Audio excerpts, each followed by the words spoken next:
الحمدللہ وقفا والصلاة والسلام علی سید الانبیاء اما بعد اعوذ باللہ السمیع العلیم من الشیطان الرجیم بسم اللہ الرحمن الرحیم فغفرنا له ذلك وإن له عندنا لزلفى وحسن مآب یا داود ان جعلناک خلیفۃ فی الارض فاحکم بین الناس بالحق ولا تتبع الهوى فیضلک عن سبیل اللہ ان اللہ یضلون عن سبیل اللہ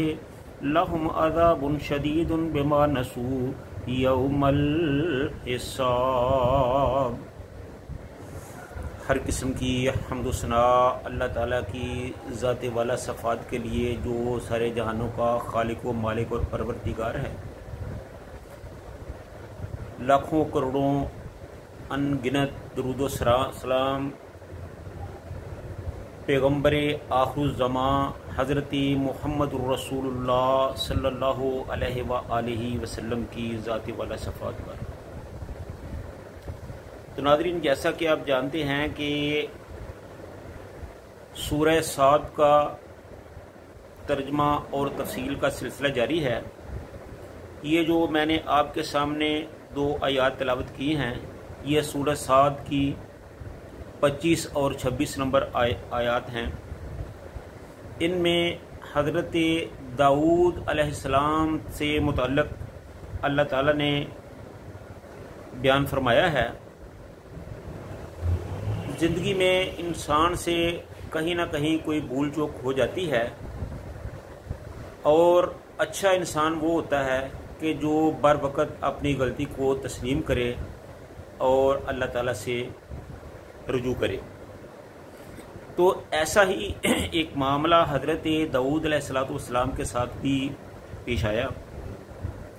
تو جب حضرت داؤد علیہ السلام کو اپنی اس غلطی کا احساس ہوا، فغفرنا له ذالک، تو ہم نے بخش دیا، معاف کر دیا اس کی اس بات کو، یعنی اس کی غلطی کو معاف کر دیا۔ وَإِنَّ لَهُ عِندَنَا لَزُلْفَىٰ وَحُسْنَ مَآب، اور بے شک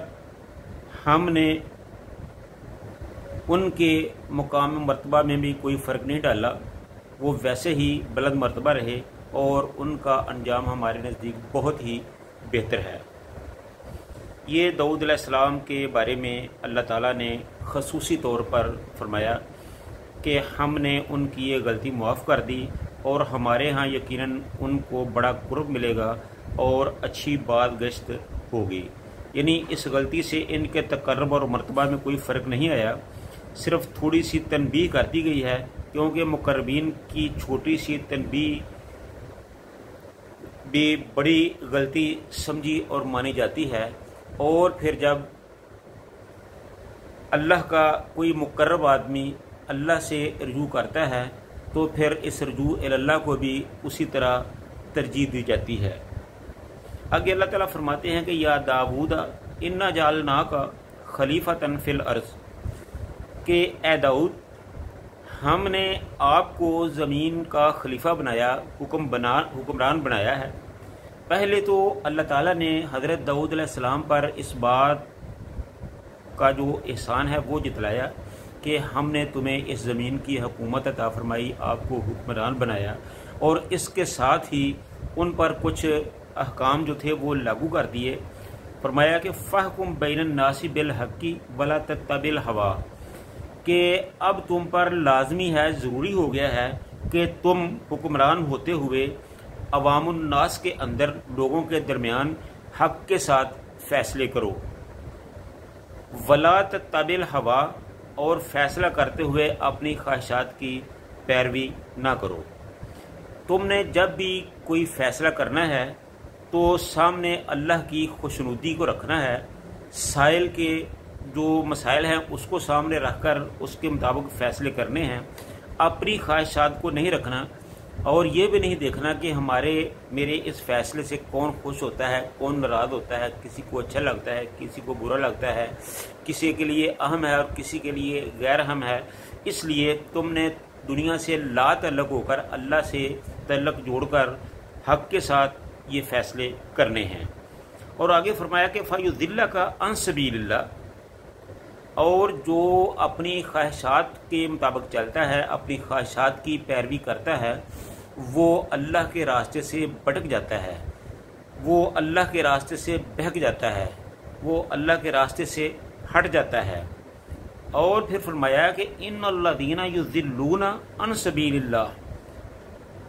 اور جو لوگ اللہ کے راستے سے ہٹ جاتے ہیں، گمراہ ہو جاتے ہیں، بھٹک جاتے ہیں، بہک جاتے ہیں، لہم عذاب شدید، ان کے لیے بڑا ہی سخت اور ہولناک قسم کا عذاب ہے۔ آگے فرمایا کہ بما نسوا یوم الحساب، اور آدمی اللہ کے راستے سے اسی وقت بہکتا ہے، ہٹتا ہے، اسی وقت غلط فیصلہ کرتا ہے جب اس کے سامنے یوم حساب نہیں ہوتا، جب وہ اپنی نظروں میں یوم حساب کو سامنے رکھتے ہوئے کوئی فیصلہ کرتا ہے تو پھر اس کے فیصلے حق پر مبنی ہوا کرتے ہیں۔ اس کو پتہ ہوتا ہے کہ اگر میں نے غلط فیصلہ کیا تو کل قیامت کے دن اللہ تعالیٰ کے ہاں مجھے جواب دہ ہونا پڑے گا، اس لیے اس سے کوئی غلط فیصلہ ہوتا ہی نہیں۔ اور اس آیت سے، ان احکامات سے یہ پتہ چلتا ہے کہ یہ آیات خصوصاً حکمرانوں کے لیے ایک بہت بڑے حکم کا درجہ رکھتی ہیں کہ جو بھی حکمران ہو اسے چاہیے کہ وہ اللہ تعالیٰ کی رضا کے لیے فیصلے کرے، عوام کو انصاف دینے کے لیے فیصلے کرے، وہ خود کو اس بات کا پابند سمجھے کہ وہ جو کچھ بھی کرے گا اللہ اور رسول کی رضا کے لیے کرے گا اور عوام کو انصاف مہیا کرنے کے لیے کرے گا، اور اس میں اس کی اپنی کوئی نفسانی خواہشات نہیں ہوں گی، اور جو نفسانی خواہشات کے مطابق چلے گا وہ یقیناً راہ حق سے بھٹک جائے گا۔ اور اس کے ساتھ یہ بھی بتا دیا کہ جو بھی، حالانکہ یہ حضرت داؤد علیہ السلام کو مخاطب کیا گیا ہے، لیکن اللہ تعالیٰ نے جو اپنا بیان کیا ہے، فیصلہ دیا ہے، اس میں کوئی رو رعایت نہیں برتی، بلکہ سخت الفاظ استعمال کیے ہیں کہ جو بھی اللہ کے راستے سے ہٹ جاتا ہے تو ہم اس کو سخت عذاب سے دوچار کرتے ہیں، ان کے لیے شدید قسم کا عذاب ہے۔ اور اللہ کے راستے سے اسی وقت کوئی ہٹتا ہے، اپنی خواہشات کی پیروی اسی وقت کرتے ہیں لوگ جب وہ یوم حساب سے غافل ہو جاتے ہیں، یوم حساب کو بھول جاتے ہیں۔ تو اس لیے کوئی بھی کام کرنے سے پہلے آدمی کو یہ پتہ ہونا چاہیے کہ قیامت کا دن آنے والا ہے، اس کو اللہ کے ہاں حساب دینا پڑے گا، لہذا اسے کوئی ایسا کام نہیں کرنا چاہیے کہ کل اللہ کے دربار میں اسے شرمندگی اٹھانی پڑے۔ تو اللہ تعالی ہم سب کو اپنے دربار میں شرمندہ ہونے سے بچائے اور اپنے نظام، اپنے مذہب، دین پر قائم رہنے کی توفیق عطا فرمائے۔ وآخر دعوانا الحمدللہ رب العالمین۔